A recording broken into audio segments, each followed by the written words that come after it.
Abra sua Bíblia comigo lá em 1 Tessalonicenses, capítulo 5, por favor. Eu vou pedir para vocês aí da mídia abrir para mim a partir do versículo 12, por favor. Nós vamos ler até o versículo 22. Eu coloquei só um versículo no tema, mas eu quero lê-lo todo. 1 Tessalonicenses, capítulo 5, a partir do versículo 12. Amém? E rogamo-vos, irmãos, que reconheçais os que trabalham entre vós e presidem sobre vós no Senhor e vos admoestam, e que os tenhais em grande estima e amor por causa da sua obra. Tende paz entre vós. Rogamo-vos também, irmãos, que admoesteis os desordeiros, consolei-os de pouco ânimo, sustenteis os fracos e sejais pacientes para com todos. Vede que ninguém dê a outros mal por mal, mas segui sempre o bem, tanto uns para com os outros como para com todos. Regozijai-vos sempre, orai sem cessar. Em tudo dai graças, porque esta é a vontade de Deus em Cristo Jesus para convosco. Não extingais o Espírito, não desprezeis a profecia. Examinai tudo, retende o bem. Abstende-vos de toda a aparência do mal. Amém? Não apagar o Espírito. Versículo 20. Há uma coisa muito interessante e importante para nós, é pensar exatamente na questão de que, o que é o Espírito Santo? O que para nós, e a ênfase que nós damos, por exemplo, ao Pai, a ênfase que nós damos ao Filho, Jesus, o Cristo, será que é a mesma ênfase que nós damos ao Espírito Santo? Paulo escreve à igreja de Tessalônica, uma igreja que nasce no meio da tribulação, no meio da perseguição, uma igreja que se torna referência para, não somente na sua cidade, no seu país, mas também por toda a região. Ela se torna uma igreja referência. E Paulo escreve a sua carta, uma igreja que criou problemas em relação à visão da volta do Senhor Jesus. Paulo tem que escrever uma segunda carta para corrigir o problema que eles tiveram ao interpretar o ensinamento de Paulo errado em relação à volta do Senhor Jesus. E Paulo, ao escrever na sua primeira carta, ele fala para a igreja que ela não deve extinguir o Espírito, e em seguida fala, nem desprezar as profecias. São duas coisas que a igreja do Senhor Jesus Cristo vem desprezando. A primeira coisa é a questão do Espírito.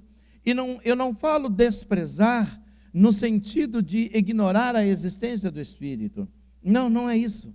Mas eu falo desprezar no sentido de não ter com ele uma relação viva, de não procurar compreender qual é a função, né, e o papel do Espírito de Deus na nossa vida, que não é só nos convencer do pecado, da justiça e do juízo, não é só nos consolar, mas nos instruir e nos conduzir de maneira que nós possamos agradar a Deus. Eu não posso adorar a Deus sem o Espírito Santo. Eu não posso servi-lo sem o Espírito Santo. Eu não posso fazer a sua obra a contento, não é? E ter uma vida de sucesso sem o Espírito Santo, e falo de sucesso em Deus. Eu não posso permanecer, eu não consigo permanecer em santidade sem o Espírito Santo. A Bíblia diz que eu e você, nós que somos filhos de Deus, temos a mente de Cristo. E a mente de Cristo nada mais é do que o Espírito em nós, não é? É a mente do Espírito agindo e atuando na nossa vida. Paulo diz, não apaguem, não extinguam. E por ele escrever isso, é porque existe a possibilidade do Espírito ser apagado no cristão, de ser extinguido da vida do cristão, de ser arrancado da vida do cristão. A gente não para pensar. Por que Paulo escreveu: não apaguem, não extinguem, não eliminem, como diz algumas traduções, o espírito da vida de vocês? É porque existe a possibilidade de. Senão ele não escreveria, senão o Espírito de Deus não escreveria. A Bíblia nos relata em Mateus 24, 12, que por se multiplicar a iniquidade, ou seja, a maldade, a iniquidade, o amor se esfriaria ou se esfriará de muitas pessoas ou de quase todos. Na verdade, quando ele fala sobre o pecado, ele está falando do que nós estamos vivendo, não é? E eu gosto muito de falar, não do mundo, porque a gente gosta muito de falar o que está acontecendo com o mundo, o que está acontecendo com as pessoas lá fora, mas o que está acontecendo com as pessoas lá fora é resultado de uma omissão aqui dentro, não é? Se o mundo está em trevas, é porque nós que somos luz, não estamos resplandecendo essa luz. Se o mundo está morrendo, é porque nós que somos geradores de vida em Cristo Jesus, não estamos gerando vida nas pessoas. O diabo não está preocupado em destruir o mundo, ele está preocupado em destruir aquele que pode salvar o mundo, que é a igreja do Senhor Jesus.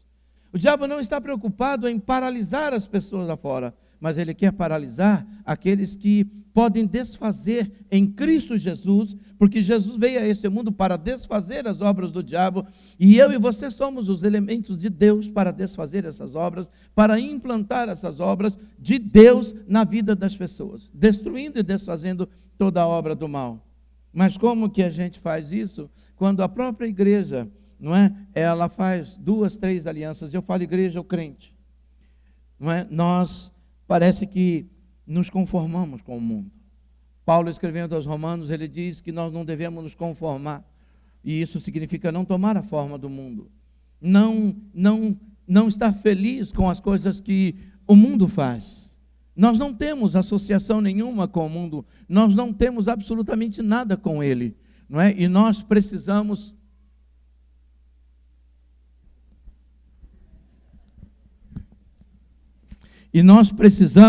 que está dando eco no meu ouvido, e nós precisamos fazer o quê? Nós precisamos entender que nós temos um papel diferente. Amém? Quem entende isso? A iniquidade na Bíblia são erros, não é? E eles podem vir por pensamentos, por atitudes, não é? E por palavras. Coisas que nós pensamos, atitudes que nós temos, palavras que nós dizemos, que não reflete a mente do Espírito em nós. Por isso o nosso comportamento, as nossas atitudes, nós precisamos fazer essa análise introspectiva e nos perguntar como que eu estou, ou perguntar para o Espírito como é que nós estamos. Precisamos pedir para que o Espírito nos ajude a eliminar do nosso espírito, da nossa alma e do nosso corpo todos os males que agem, ainda que lentamente, mas agem e nos desviam da vontade de Deus. Qual é a vontade de Deus para a nossa vida? Boa, perfeita e agradável. Muito lindo nós lermos esse versículo, mas você conhece aquilo que é bom? Você conhece aquilo que é perfeito? Você conhece aquilo que é agradável para a sua vida? Às vezes, ou você pode estar passando por uma luta tremenda. Você pode estar passando pelo meio de um mar revolto. Você pode estar sofrendo uma perseguição absurda. E aquilo ali é bom, perfeito e agradável. Por quê? Porque aquela é a vontade de Deus para que o nome dele seja glorificado. A vontade boa, perfeita e agradável não é quando tudo vai bem. É quando, independente do que nós vivemos ou passamos, temos a convicção de estarmos vivendo no centro da vontade dele. E quando nós sabemos que estamos no centro da vontade dele, não importa a fúria do vento, não importa a pressão atmosférica que venha sobre nós, não importa a fúria do inferno. Senhor, se eu estou no centro da tua vontade, eu posso fazer como Paulo, dentro de uma prisão, cantar. Eu posso fazer como muitas pessoas, dentro de um hospital, desenganado numa UTI, celebrar o nome de Jesus. Por quê, pastor? Porque eu sei para onde eu estou indo. E o que muda o meu presente não é o que eu vivi no passado, mas a convicção de para onde eu estou indo. O que muda o meu presente Não é a convicção do que eu vivi no passado ou o que eu vivi no passado, mas a convicção de para onde eu estou indo, o que o meu futuro está me esperando. Isso muda o meu presente. Eu sei que eu estou indo. Como Jó mesmo declarou, eu sei que o meu Redentor vive e que por fim se levantará em meu favor. Isso fez com que Jó passasse por todos os reveses, celebrando o nome do Senhor. Isso é tremendamente importante. A igreja, ela não pode se omitir e nem se eximir da responsabilidade que Deus deu para ele de vencer o mundo. Em 1 João, no capítulo 5, verso 4 e 5, lemos o seguinte: porque todo o que é nascido de Deus vence o mundo, e essa é a vitória que vence o mundo, a nossa fé. Quem é o que vence o mundo, senão aquele que crê que Jesus Cristo é o Filho de Deus? Mas o que é vencer o mundo? Há uma outra pergunta por trás de tudo isso. Mas o que é vencer o mundo? É entender o que Jesus orou em João 17, quando ele declarou ao Pai: eles não são do mundo, como do mundo eu não sou. Estar não é ser. Você está no mundo, mas você não é do mundo. Amém? Amém, amados? Quando eu tenho convicção de que eu estou aqui, mas eu não sou daqui. Sabe, quando você aluga uma casa, você cuida o suficiente para morar. Mas se você quiser fazer uma reforma total na casa e deixar com a sua cara, você não faz. Por quê? Porque não é sua. Você apenas está de passagem. Mas quando você compra a sua casa, você sonha, você quer fazer, você quer arrumar, porque é ali que você vai morar. Então, querido, prepare-se para encontrar com o Senhor, porque você vai habitar com Ele no céu, não é aqui. E nós precisamos ter essa convicção. E como que eu venço o mundo? Com a fé de que Jesus, de fato, é o Senhor da minha vida, é o meu Salvador. Mas para tudo isso, amados, eu preciso do Espírito Santo. Sem a terceira pessoa da Trindade, eu não consigo. Sem a terceira pessoa da Trindade, eu não sobrevivo neste mundo com a minha fé e nem com a convicção de quem Deus é na minha vida. Sem a ação do Espírito, eu me torno um mero religioso.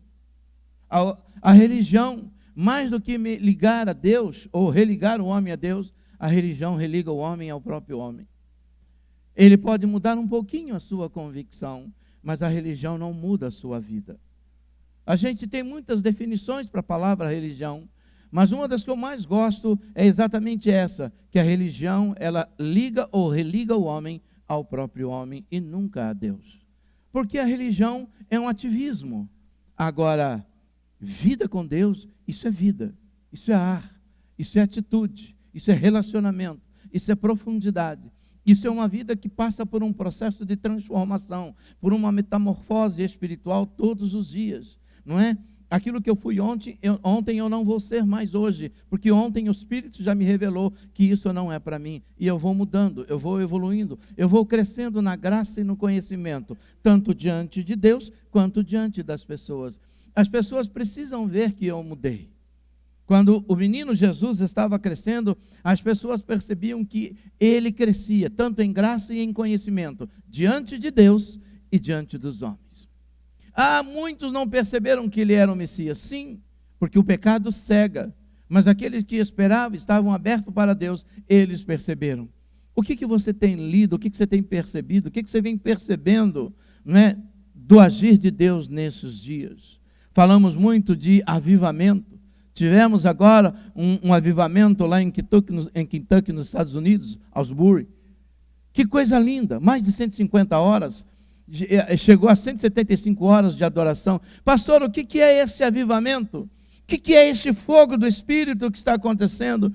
É Joel 2, o Senhor derramando mesmo? É Joel, o Senhor derramando sobre toda a carne do seu Espírito? Também. Mas eu acho muito lindo as pessoas falarem, a mídia falar sobre o avivamento que aconteceu nos Estados Unidos. Mas e o avivamento na minha vida? E o avivamento na sua vida? O que aquele espírito lá tem de diferente do espírito que atua aqui? Provavelmente o espírito é o mesmo, mas as pessoas agem de forma diferente. Talvez aquelas pessoas lá agiram diferente do que eu e você agimos aqui. Talvez aquelas pessoas estejam buscando o que eu e você não estamos buscando aqui. Porque há uma urgência do Espírito em realmente derramar do seu fogo sobre a igreja. Amados, a vida com Deus tem que ser prazerosa, por mais dura que seja. A vida com Deus tem que ser muito alegre, por mais triste que seja.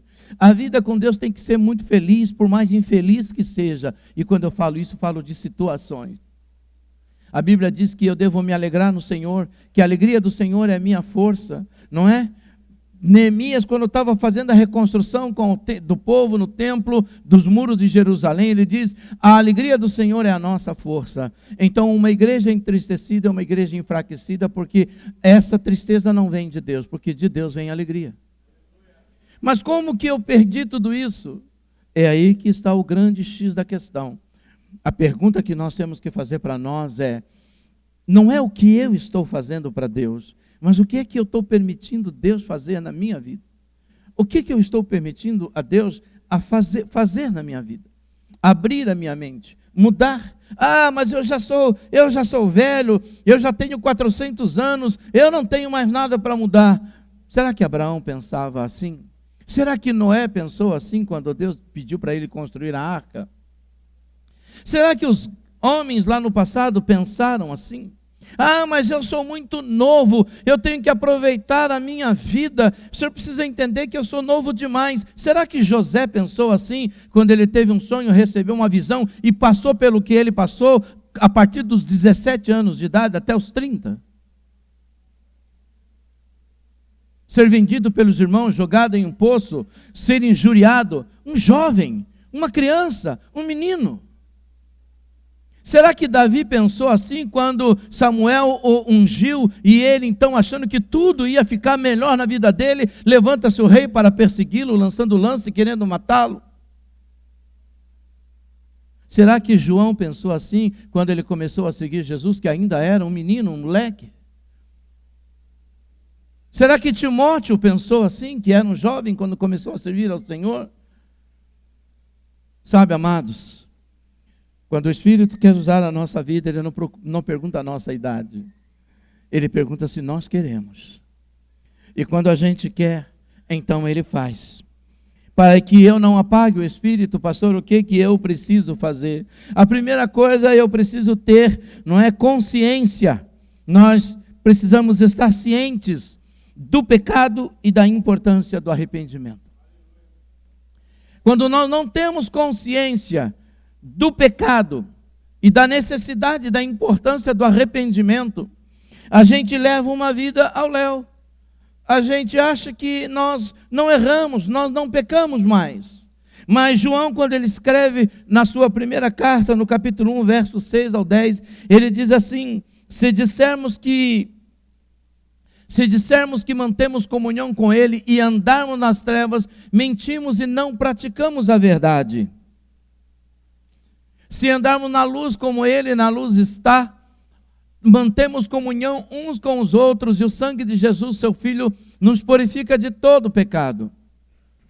Se dissermos que não temos pecado nenhum, a nós mesmos enganamos e a verdade não está em nós.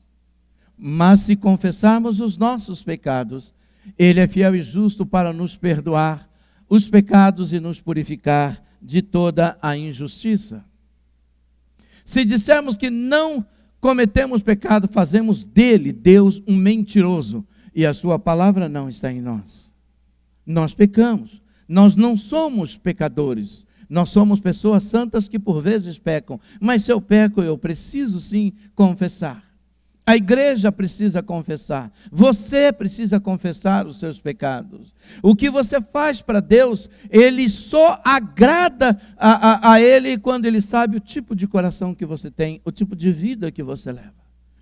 O Senhor, quando Ele fala para Isaías, ou através de Isaías, o povo fala assim, eu não quero o sacrifício de vocês. Vocês me louvam, vocês me adoram com esse lábio, mas o coração de vocês está longe de mim. Eu não preciso dos sacrifícios de vocês. Quando ele fala através de Malaquias, ele fala: o que vocês me dão está maculado, vocês me dão um animal aleijado, vocês me dão um animal cego, vocês me dão, será que para o rei de vocês entregariam isso? Ele está dizendo que aquilo que a igreja está entregando para o Senhor, não é aquilo que ele quer, porque ela não vem acompanhado de uma vida imaculada, de uma vida de santidade, de uma vida de submissão e rendição ao Senhor, ter uma vida abnegada e de obediência a Ele. Os homens mandam em nós até que, como eu falo homens, falo de autoridades sobre nós, seja no trabalho, em qualquer lugar. Eles têm autoridade sobre a nossa vida, até que essa autoridade não confronte com a autoridade de Deus na nossa vida. Nós precisamos estabelecer limites. O arrependimento e a confissão e o abandono do pecado é a primeira condição para que o Espírito de Deus não seja apagado na minha vida, não venha a se mover para longe de mim. O pecado entristece e o pecado apaga o Espírito Santo com o qual o cristão é selado para o dia da redenção. Efésios capítulo 4, verso 30 diz o seguinte: e não entristeçais o Espírito de Deus, no qual estáis selados para o dia da redenção. Quando o Senhor Jesus vier buscar, Ele vai olhar em mim e em você o selo, vai olhar em mim e em você o selo de propriedade, de direito, e é o Espírito, e ele diz: não entristeça isso. Algumas traduções usam a mesma palavra que Paulo usa: não apague isso, não elimine isso da sua vida, porque ele é o selo, ele é a marca de propriedade. É ele que diz para o inferno, para o diabo, para os seus demônios, é ele quem diz para o mundo que você tem um dono, que você é propriedade particular, povo adquirido, você é uma nação santa, você tem um sacerdócio real, você não é igual às pessoas do mundo, você é diferente. O seu comportamento tem que ser diferente. O Espírito, ele fala para você: não faça isso, não vá por aí, não haja assim. Por quê? Porque você tem um selo, tem uma marca, você tem um dono a quem você presta contas. Você tem com ele uma aliança, e você presta contas a esse Deus com essa aliança, por essa aliança. Por isso, você precisa entender que pecado é para ser confessado.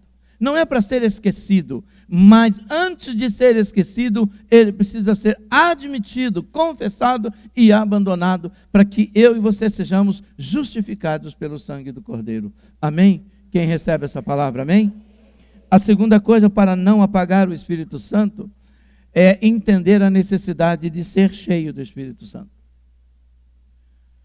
Ah, pastor, mas como que é isso, hein? Efésios capítulo 5, de 11 a 18, lemos o seguinte: e não sejam cúmplices nas obras infrutíferas das trevas, pelo contrário, tratem de reprová-las. Pois aquilo que eles fazem em segredo é vergonhoso até mesmo mencionar. Mas todas as coisas, quando reprovadas pela luz, se tornam manifestas, porque tudo que se manifesta é luz. Por isso é que se diz: desperte, você que está dormindo, levante-se dentre os mortos, e Cristo te esclarecerá. Portanto, tenham cuidado com a maneira como vocês vivem, e vivam não como tolos, mas como sábios, aproveitando bem o tempo, porque os dias são maus. Por essa razão, não sejam insensatos, mas procurem compreender qual é a vontade do Senhor. E não se embriaguem com vinho, pois isso leva à devassidão, mas deixem-se encher pelo Espírito de Deus. Ele faz, eu já falei isso para vocês aqui trocentas vezes, ele faz uma comparação, e eu gosto desses extremos, desses absurdos de Deus, porque, e quando as pessoas, os tradutores fizeram, eles trazem, não é? Em algumas palavras mata-se um pouco da ênfase, mas nesse caso se trouxe muito bem a ênfase disso, que é dizendo o seguinte: olha, não se embriaguem com vinho. Eu me converti aos 22 anos, eu nunca tomei um porre na minha vida, graças ao bom Deus. Mas eu tive um pai que ele bebia, comia com farinha, não é? Chupava garrafa, fazia de tudo. Meu pai enfrentou 6 meses, ele ficou de cama, de um coma alcoólico por causa de bebida.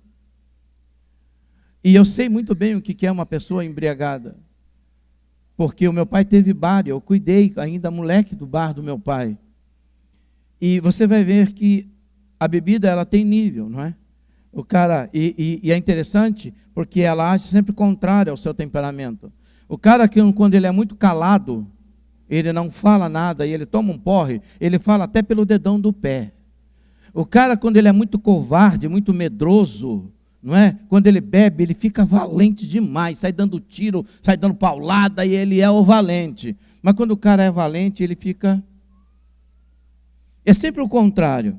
Mas a bebida, ela tem o seu processo, né? Você vai ficando embriagado, você ainda sabe o que está falando, fica alegre, mas já sabe. Depois você vai evoluindo. Chega uma hora que o álcool toma conta de você, que você não é mais senhor do que você fala, você não é mais senhor nem da sua genitália. Tem gente que faz xixi nas calças, outras coisas, perde a noção do tempo, cai na sarjeta, porque ele está tomado pelo álcool. O álcool é senhor da vida dele, ele não faz mais nada, ele cai, ele para. Ou então ele não sabe o que ele fala, não lembra de nada no outro dia, só uma tremenda de uma dor de cabeça. E Paulo fala assim: eu quero que vocês sejam assim, embriagados do Espírito Santo, a ponto que vocês não pensem por vocês, mas o Espírito pense através da vida de vocês. O Espírito age através da vida de vocês. Essa é a embriaguez que Paulo está dizendo. Não se embriague com vinho, porque ele traz contenda, dissolução, briga, mas encham-se do Espírito Santo. Mas se ele manda eu me encher do Espírito, é porque existe a possibilidade de eu ficar vazio. Deus jamais mandaria eu me encher. Sabe, a minha vida, ela não é hermética, ela não é fechada, é estanque, que colocou ali, o Espírito Santo fechou e pronto. Só se tiver um vazamento. Não, não é assim. Todos os dias eu preciso me encher, porque todos os dias eu me esvazio do Espírito. Eu preciso, e como que eu me encho? Quando eu confesso o pecado, mas quando eu reconheço a necessidade de ser cheio do Espírito, e eu me prostro diante de Deus e digo: Senhor, enche a minha vida, transborde o meu ser do espírito de sabedoria, de conhecimento, Senhor, de discernimento. Capacite-me a andar neste mundo, Senhor, a estar neste mundo, mas não ser do mundo. Me ajude a resplandecer a tua glória, me ajude a me livrar, a andar alguns passos à frente do meu erro, para que eu possa evitá-los. Mas como que eu vou fazer isso se eu não tiver a minha vida cheia do Espírito Santo? Se o meu espírito não transbordar do Espírito, como que eu vou ter uma palavra de vida, uma palavra que influencia alguém, uma palavra de revelação? Se a Bíblia me diz que é o Espírito quem me ensina, eu preciso ler a palavra cheia do Espírito. Eu preciso buscar essa palavra no Espírito. E Paulo, ele declara isso de uma maneira muito forte. E antes disso ele vai falar assim: desperta você que está dormindo. E mais uma vez ele não está falando para o mundo. Ele não está escrevendo para as pessoas que estão lá fora. Ele não está escrevendo para as pessoas que estão na Sapucaí, no Sambódromo, que estão nas boates. Ele não está escrevendo para essas pessoas. Ele escreve para a igreja. Ele diz: igreja, desperta você que está dormindo. Você que acha que está acordado, mas está dormindo. Você acha que está bem, mas está mal. Você acha que está indo, mas está pegando uma vicinal errada. Você acha que está indo para o céu, mas está pegando rumo para o inferno. Você acha, acorda, desperta, abre os olhos, abre a mente, se enche do Espírito, porque eu quero falar para você que você pensa que está, mas não está. Paulo fala, João escreve isso, o Espírito de Deus escreve isso à igreja através de João. Você pensa que é rico, mas você é pobre. Você pensa que está vestido, mas você está nu. Ele escreve à igreja de Éfeso: vocês fazem de tudo, mas eu tenho contra vocês uma coisa: vocês abandonaram o primeiro amor. Quando uma igreja, ou quando um cristão, deixa de ter uma vida de intimidade com Deus, ele se torna um religioso. Muitos cristãos não gostam dessa definição. Outros acham que é a definição da moda. Mas o que é a vida com Deus se não um relacionamento com Ele? O que é a vida com Deus se não um relacionamento com Ele? Como que você define a sua vida com Deus? Ah, pastor, eu levanto cedo, faço uma oração de 5 minutos, vou para o meu trabalho. Lá no meu trabalho eu peço para Deus me abençoar. Depois eu volto e eu venho à noite, eu vou para a igreja porque eu tenho um monte de coisa para fazer lá na igreja. Meu Deus, quanta coisa que eu tenho para fazer na igreja, não é? E aí, sabe, depois eu volto para casa e essa é a minha vida, pastor. E Deus sabe que eu estou dando o meu máximo. Então, cara, para de dar o seu máximo e recebe o máximo de Deus que você puder. Para um pouquinho de dar o seu máximo e se abra para receber o máximo que você puder de Deus. E você vai ver que vai ser diferente. Às vezes nós queremos fazer o máximo, mas a gente não se abre para receber o máximo de Deus na nossa vida. Paulo também era assim. Paulo também era um religioso. Paulo também acontecia para o Senhor, e cheio de zelo. Mas no caminho de Damasco, Deus derrubou Paulo do cavalo e disse: Paulo, não é isso que eu quero. Eu quero que você sofra por causa do meu nome. Que chamado, hein? Se faz isso para os crentes, não fica um na igreja. Imagine Deus falando para você: vem cá, filho, o que é? Eu vou te mostrar quanto importa sofrer pelo meu nome. Você vai ficar 10 anos na cadeia, Senhor. Está repreendido em nome de Jesus. Não é? Porque não nos conceituaram isso como vontade de Deus, e sim como vontade do capeta. Mas eu vou dizer uma coisa para você, querido, presta atenção no que eu vou falar, que isso é libertador. Se Deus não poupou o filho dele para salvar vidas, Ele não vai poupar você se Ele precisar salvar uma vida, e para isso Ele tiver que sangrar você ou eu. Quem ouviu isso? Pastor, desculpa, mas eu não estou ouvindo isso aí da boca do Senhor. Não, da minha não, é da dele mesmo. Ele não poupou Jesus. Poupou? Ele não poupou Paulo. Olha quantas ações Paulo tomou, quantas prisões Paulo tomou, naufrágio, sabe? Paulo, fome, foi perseguido pelos irmãos, ele diz, pelos patrícios. Mas ele diz: combati o bom combate, acabei a carreira e guardei a fé. Tem diferença uma vida cheia do Espírito Santo. Uma vida cheia do Espírito Santo não fala: nossa, quanta coisa para fazer. Uma vida no Espírito Santo fala: Senhor, o que o Senhor quer, mãe? Eis-me aqui, estou aqui. O que eu preciso fazer, Senhor? Então, mas eu preciso ser cheio, eu preciso me encher. E isso é uma busca pessoal. Isso é uma busca pessoal. Eu preciso buscar. Como igreja, coletivamente precisamos buscar, amados, para que Deus faça isso. E quando nós, de fato, estivermos com o nosso coração aberto, sabe, existe uma diferença muito grande entre ter o Espírito e ser cheio do Espírito. Lá em Lucas você lê quando Jesus soprou sobre os discípulos o seu Espírito. E a mente deles se abriu e eles começaram a compreender. Mas depois Jesus falou assim: eu quero que vocês fiquem em Jerusalém, até que do alto seja enviada a promessa do meu Pai. E não saiam de Jerusalém, até que do alto vocês sejam revestidos. Ou seja, sejam cheios, transbordantes do poder. E eles esperam lá 50 dias, até que o fogo do Espírito, que o Espírito é derramado. A partir dali, não começa o ministério da igreja, como muitos falam. A partir dali começa o ministério do Espírito Santo com a igreja. Não é o ministério da igreja, é o ministério do Espírito Santo com a igreja. E nós precisamos entender que é o Espírito que quer nos usar. Nós não precisamos usar o Espírito, basta que nós deixemos o Espírito nos usar. Mas para isso nós vamos estar cheios. A segunda coisa, amados, que está cheio do Espírito Santo, para não apagar o Espírito Santo em nós precisamos ter ciência de que é o Espírito que revela, ou melhor, o Espírito se revela na prática do amor e dos dons. Ele se revela na prática do amor e dos dons, mais na prática do amor do que na prática dos dons. Os dons são importantes muito, extremamente importante o uso dos dons, e nós precisamos dos dons na nossa vida. Mas o Espírito, ele se revela na prática do amor, mas não nesse amor romanceado, nesse amor greco-romano que as pessoas assistem, nesse amor de novela, nesse amor, sabe, de Titanic. Não é desse amor que eu estou falando. Nossa, Titanic desenterrei, hein? Faz tempo, hein? Não é esse amor que eu estou falando, mas eu estou falando do amor que é sofredor, do amor que não espera compreensão, mas compreende, do amor que não busca perdão, mas perdoa. É esse amor que se relaciona com as pessoas, sempre esperando dar muito mais do que receber. Paulo, em Romanos 5,5, diz que o amor de Deus Ele é derramado no nosso coração. Olha o que ele diz: ora, a esperança não nos deixa decepcionados, porque o amor de Deus é derramado no nosso coração pelo Espírito Santo que nos foi dado. Amém? O amor é derramado no nosso coração pelo Espírito. Então, se nós temos o Espírito, nós temos o amor de Deus, a capacidade para amar, a capacidade para perdoar, a capacidade de compreender as pessoas, ainda que por um momento passe na sua cabeça algum sentimento de revolta, algum sentimento que você não gosta, mas rapidamente o Espírito vai te falar: esse não é você. Você é uma nova criatura, você é um novo homem, você é uma nova mulher. E dentro de você tem amor suficiente para você amar essa pessoa que te prejudicou, essa pessoa que falou isso. Sabe, dentro de você tem coragem para você ir lá e acertar com essa pessoa.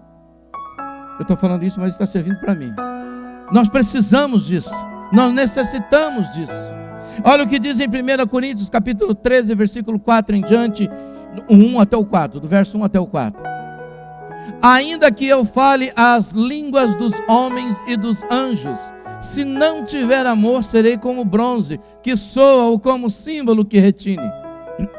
Ainda que eu tenha o dom de profetizar e conheça todos os mistérios e toda a ciência, ainda que eu tenha tamanha fé a ponto de transportar montes, se não tiver amor, nada serei. E ainda que eu distribua todos os meus bens entre os pobres, e ainda que entregue o meu próprio corpo para ser queimado, se não tiver amor, isso nada me adiantará. O amor é paciente e bondoso. O amor não arde em ciúmes, não se envaidece, não é orgulhoso. E aí vai continuar, mas nós podemos parar por aí. Ele está falando que o amor é diferente do que nós aprendemos. O amor é diferente do que nós muitas vezes ensinamos. Mas ele diz: você pode ter todos os dons, falar todas as línguas, você pode ter todo o dinheiro, você pode ter todo o poder, mas se você não tiver amor, não vale nada. Você é como o sino que só solta som e nada mais. Como é importante a gente entender que a manifestação do Espírito, ela é percebida pelos outros pela prática do amor de Deus na nossa vida, pelo comportamento que nós temos com as pessoas, vivendo como igreja. Você não precisa ser igual ao mundo, porque o mundo não é igual a você. Se Jesus quisesse que você fosse igual ao mundo, Ele não tiraria você do mundo. Ele não salvaria você do mundo. Ele não te daria não faria de você uma nova criatura. Por isso, essa cultura não é mais minha e nem sua, ela não é nossa. Esse prazer que a gente sente, ele está na alma e na carne, não no espírito. Por isso nós precisamos entender que o Espírito Santo, ele vai revelar o que é a prática do amor, e vai revelar os dons de Deus na nossa vida. E eu não estou falando do dom de falar em línguas, dom de profetizar. Eu falo o dom do amor, o dom da amizade, o dom que é a capacidade de você dar um abraço cheio de respeito, singelo, que transmite vida para o outro, de um olhar com um sorriso de vida, o dom da cordialidade, o dom da ajuda ao próximo. É esse o dom do amor, o dom de se dar, de se doar, de se entregar, o dom de compartilhar, de se oferecer. Esse é o dom de Deus. A Bíblia diz que Deus, ele nos amou de tal maneira que ele veio falando em línguas, não é? Que ele veio profetizando. Não, Deus nos amou de tal maneira que deu o seu filho, o seu único filho. O fato de eu e você falarmos em língua não significa que nós temos amor. O fato de eu e você termos dom de revelação também não significa que nós temos amor. Que o Espírito de Deus, ele se manifesta assim. Vou falar uma coisa para você, querido. Se Deus usou um animal para falar com Balaão, ele pode usar eu e você. Isso não significa que o animal amou Balaão. Vocês estão entendendo o que eu estou falando? Sim ou não? Quem está entendendo? Deus usa quem ele quer, mas o amor é uma prática consciente. Eu quero amar, eu vou amar, eu quero ser o que Deus quer que eu seja, e eu vou ser assim, ainda que isso me custe. Aí eu começo a revelar o amor de Deus. As pessoas nunca vão ser como você, ou o mundo seria chato demais. Que bom que nós temos os diferentes, que bom que nós temos os contrapartidas, que bom que nós temos as pessoas que não pensam como nós, Mas eles podem não pensar enquanto vivência, mas enquanto essência não. Nós precisamos pensar exatamente igual. Cristo é o Senhor da nossa vida. Ele é o nosso Deus, amém? O Espírito de Deus revela isso todos os dias. E Ele quer, e eu falo isso a Deus nas minhas orações: Senhor, nos reinventa como adoradores. Nos faz adoradores extravagantes. Nos faz adoradores como Maria, que não tem medo de investir o nosso dinheiro para agradar o teu coração. Ah, mas é porque Deus precisa de dinheiro? Não. Eu não dizimo e oferto porque Deus precisa de dinheiro, mas porque eu tenho uma aliança com Ele. Eu não invisto na casa de Deus porque Deus precisa de mim. Sabe, amados, os anjos queriam fazer o que nós estamos fazendo, mas Deus disse: quem vai fazer isso são os meus filhos. É um privilégio. E está tudo disponível para nós. Tudo, absolutamente tudo disponível para nós. Na sexta-feira eu estava ali com os nossos amados irmãos orando, não é, das 8 à meia-noite, e a gente estava meditando na palavra, e estávamos lendo sobre João, quando o Senhor disse, ali em João 14, olha, vocês podem me pedir o que vocês quiserem, e eu vou dar a você. Eu comecei a ler aquele texto de João 14, foi me dando uma tristeza. Eu falei para os meninos, né? Eu fui ficando assim, porque eu falei assim: Senhor, olha como que as pessoas interpretam isso. Então se eu posso pedir um carro e Deus vai me dar. Eu posso pedir uma casa e Deus vai me dar, aleluia. Eu posso pedir saúde e Deus vai me dar. Ele diz que eu posso pedir tudo. Não, olha o contexto. Se vocês fizerem o que eu peço para vocês, se vocês fizerem a minha obra, vocês vão pedir tudo o que vocês precisarem para fazer a minha obra, e vai estar disponível para vocês. Se eu pegar no mecânico de um carro e der para ele uma agulha de crochê, ele vai furar meu olho. Falou: ô pastor, o senhor me desculpa, mas o que eu vou fazer com uma agulha de crochê? Não, mas essa aqui é a ferramenta que você precisa. Eu sou mecânico. Se eu pegar para uma costureira, por exemplo, e der para ela um macaco hidráulico, ela vai falar: para que eu quero esse macaco hidráulico? Eu sou costureira. Então, quando você faz a obra de Deus, tudo que você precisa para fazer a obra dele, Ele tem um almoxarifado imenso no céu para dizer: o que você precisa, meu filho? Pastor Deus, eu preciso agora orar por um enfermo. Recebe o dom de cura. Eu preciso agora de uma palavra de revelação. Recebe a revelação. Eu preciso agora visitar aquela pessoa, mas eu não tenho condições. Pois eu vou te mandar condições, porque o seu coração está disponível para fazer a obra dele, e Ele, que é o Senhor da obra, não deixa faltar absolutamente nada, porque Ele não é só o Senhor, Ele é o patrocinador da obra dele. Quem está me entendendo? E quando nós fazemos isso, aleluia, e quando nós fazemos isso, o Senhor diz: digno é o trabalhador do seu, Ele vai suprindo, sua vida, sua casa, sua família. Mas Ele não dá o que você quer, Ele dá o que você precisa, porque a sua necessidade nem sempre é a sua necessidade, é apenas o desejo de um coração meramente vaidoso. Porque o que mata a fome não é filé mignon. O que mata a fome mesmo, querido, é qualquer comida que mate a fome. Pastor, mas eu gosto do filé mignon. E eu então? Entendeu? Mas de vez em quando eu tenho que matar a fome com arroz, feijão e ovo. Não é? E aquele lá eu penso: eu estou comendo um frango todinho, com pena, com unha, com tudo.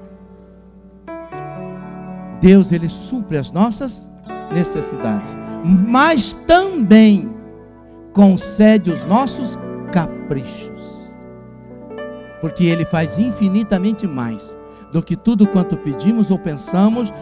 Olha o texto: conforme o seu poder que em nós opera. Se o poder de Deus não opera na nossa vida, como que Ele vai fazer infinitamente mais, se Ele está atrelado ao que Ele diz? Deus não foge da sua palavra.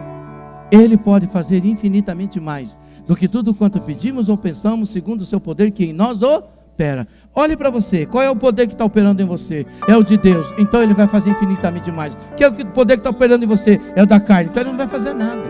Mas eu creio. Querido, crer em Deus não muda a vida de ninguém. Se mudasse, o diabo se convertia.